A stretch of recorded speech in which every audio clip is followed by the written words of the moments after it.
დღეშეული შარტავას დაბადებიდან 71 წელი გავიდა. შარტავას სოხუმის დაცემის დღეს ქვეყნის ინტერესების დასაცავად სოხუმში მთავრობის სახლის წინ გმირულად დაიღუპა. ეროვნული გმირის ბიუსტი დღეს ქვემო ქართლის გუბერნატორმა, ქალაქის მერმა, საკრებულოს თავმჯდომარემ, მაჟორიტარის ბიუროს ხელმძღვანელმა და ადგილობრივი თვითმმართველობის წარმომადგენლებმა ყვავილებით შეამკეს და ჟიული შარტავას ღვაწლი ქვეყნისა და ერის წინაშე კიდევ ერთხელ გაიხსენეს.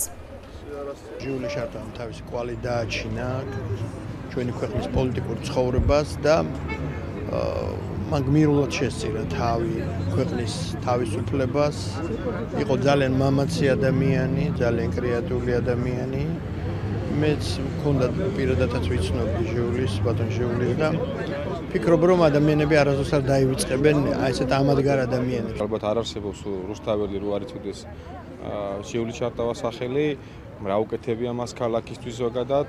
მიუხედავად იმისა, რომ სულ დაახლოებით 1 წლამდე იმუშავა, მან საკმაოდ ბევრი გააკეთა ქალაქისთვის, ბევრ ქუჩას, ბევრ ადგილს მისი სახელი ჰქვია და ბევრ ინოვაციას. იყო გამორჩეულად ცნობილი, ერთგული, საამაყო და სამშობლოსთვის თავდადებული პიროვნება.